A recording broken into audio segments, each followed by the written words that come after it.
5,000 likes to this video, we will upload more patriotic news. Thank you. Obliterated. President Trump just destroyed 7 major government programs. Dems are furious, no one saw this coming. Trump budget plan will reduce inefficient spending and get the U.S. debt under control in a matter of 10 years. The plan incorporates cutting taxes and dispensing with those bloated government programs we despise to such an extent. Be that as it may, things being what they are, there was significantly more fat in our legislature than we knew. The organization reported that not just has the administration burned through cash on terrible projects, however, they've kept on burning through cash on programs that have lapsed. The measure of cash being discarded is essentially staggering. Via the Daily Wire, Mick Mulvaney, director of the Office of Management and Budget, announced that the Trump administration has discovered approximately $300 billion in federal spending in programs that have expired. This unauthorized spending has a real impact on balancing the budget. The Trump administration has not yet announced a complete list of programs that are unauthorized, but a quick review of the 2018 budget found 11 programs that Trump is terminating because Congress has not renewed the program for a while. Below are some of the expired programs and agencies and the amounts they spent in recent years. Department of Commerce, Economic Development Administration, $251 million. Department of Commerce, National Oceanic and Atmospheric Administration Grants and Education, $217 million. Department of Health and Human Services, Community Services Block Grant, $714 million. Department of Homeland Security, Port Security Grants and Transit Security Assistance, approximately $218 million. Department of Housing and Urban Development, Choice Neighborhoods, $125 million. Department of Housing and Urban Development, Choice Neighborhoods. This program has spent approximately $150 billion since 1974, without any measurable impact. Department of Housing and Urban Development, Indian Community Development Block Grant, $60 million. The rundown continues endlessly. These projects have lapsed, with Congress declining to restore them.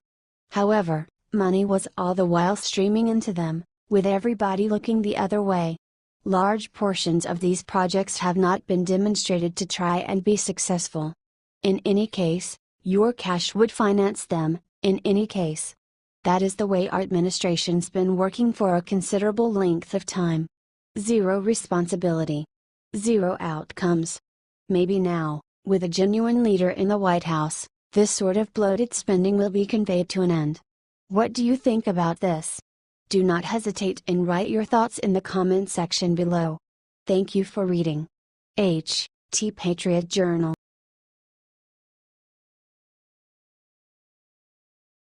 Whistleblower spoke up. President Trump has no tapes of Comey, but look who has.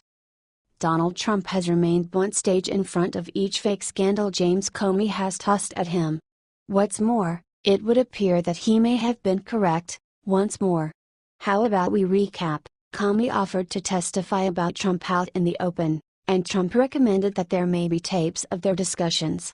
Everybody thought about whether Trump had recorded them. He had not, but rather revealed to Fox News that his suggestion that there were tapes was intended to keep Comey honest amid testimony. Be that as it may, things being what they are, there may be genuine tapes, recently not ones made by Trump. In any case, absolutely ones made by the NSA.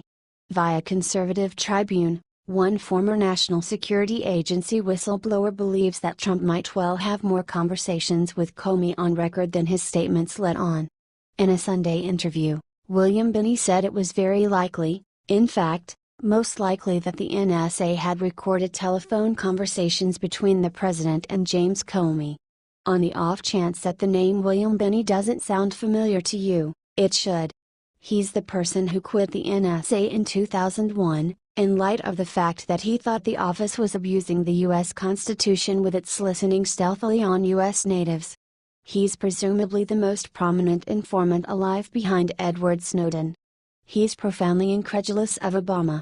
What's more, he's sure that the NSA has tapes of the Trump-Comey discussions. What's more, my figure is this: Trump likely realized that. Binney laid out his case in a radio interview. It is very likely, in fact, most likely that NSA does have those tapes. I think you already have examples of it where you had conversations that President Trump had with the President of Mexico and also with Australia. All of those have been leaked. And the point is here, you see, I do not know of any time that the President makes a phone call that is not encrypted. So that means that people who are intercepting the President must be able to decrypt it.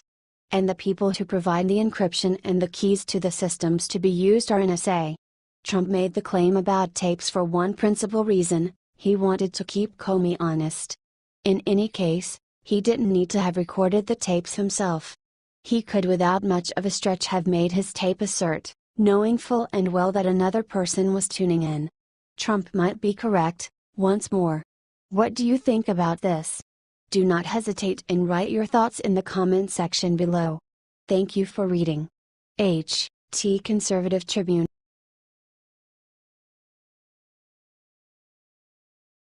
Paul Ryan shocked all Americans. Look what he just admitted about President Trump, you'll be surprised. On the off chance that you tuned only the mainstream media, you presumably have the feeling that Trump's White House and organization are greatly hard to work with, and given Paul Ryan's history of coming up short Donald Trump, you'd most likely expect that he will concur. Ryan, on the off chance that you recollect, isn't precisely pro-Trump. He sabotaged the wall. He some way or another let repeal and replace of Obamacare bite the dust, and that one was a cakewalk. He's reliably neglected to be up to the test when the president has needed him. So you'd expect that Ryan wouldn't have applauded for Trump. Positively, the liberal press has molded you to think so. Be that as it may, you'd not be right. Ryan, as it happens, adores working with Trump. It's the path less demanding than working with Democrats.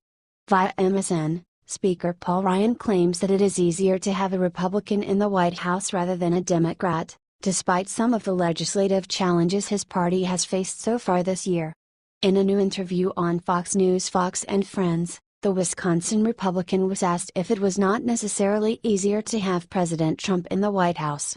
"Oh, I think it's easier," Ryan said. "It's easier, but it's also exciting and it gives you optimism because you have a chance of doing things." That last sentence ought to be inspected all the more intently. Particularly given Ryan's history with Trump. Truth is, the Republicans could have accomplished significantly more had Ryan ventured up to the plate. Ryan knows this. What's more, given Trump's disagreeability in the mainstream media, Ryan has a simple possibility of scoring prominence focuses on the off chance that he bashes the president, and says he's difficult to work with. Be that as it may, he doesn't. Truth be told, even after such a large number of difficulties, Ryan still says this present, it's easier. Because you have a chance of doing things. Which implies, looking at the situation objectively, that Ryan fundamentally supposes you have zero chance at all of getting things done under a Democrat. Furthermore, following 8 years of Obama, I see his point. Ryan said that the Republicans, on the other hand, disagreed with President Obama on so many things. With President Trump, the sky's the limit, he said. I mean, the Senate is a razor-thin majority. That's a very tight majority. But we have this opportunity and we just cannot blow it. To be sure, Ryan. You can't. So kindly don't.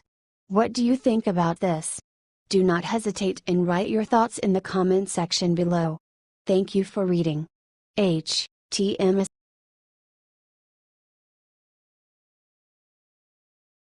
Revealed.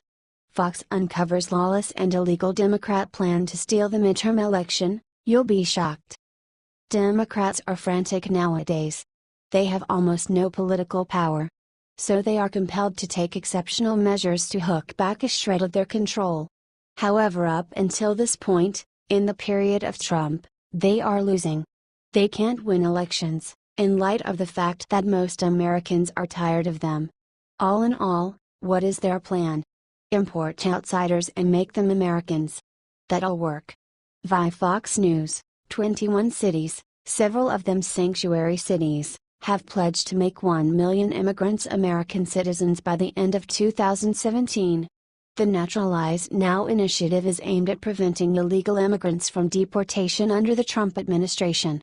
President Trump is not against legal immigration, but has promised to crack down on illegal residents in the United States, especially of criminals. The cities include New York City, NY, San Francisco, California, Seattle, Boston, MA, Chicago, EL, Dallas, TX, Jersey City, NJ, Los Angeles, California, Miami, FL, Pittsburgh, PA, and Tucson, as. Some of you may be asking why in the US. Furthermore, Europe there is a solid push to take in refugees and illegal immigrants. Liberals, from government officials to superstars, have crowed endlessly about the significance of inviting a large number of undocumented outsiders into our serene nations. In spite of the destruction they've caused in Europe and the US, regardless they push for this. Not on account of it's the best thing to do, but rather on the grounds that they trust these vagrants will vote in favor of their countries.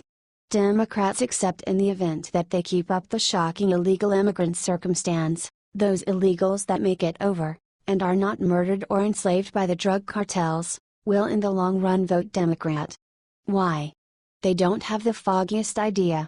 However, clearly illegals can't vote, so this new pattern is frantic. Would like to get 1 million, some time ago illicit residents, lawful. There are a couple of issues, however. It's to a great degree difficult to get US citizenship. Besides, in case you here illicitly, they'll send you back to your nation and you'll need to hold up 7 years. Naturalize Now is planning to curve and break these standards for the 1 million outsiders they want to make residents. Be that as it may, will they succeed? Scarcely. Regardless of the possibility that they do, these individuals will be living in effectively liberal ranges, so their votes won't make a dent. What do you think about this? Do not hesitate and write your thoughts in the comment section below. Thank you for reading. H.T. Fox News.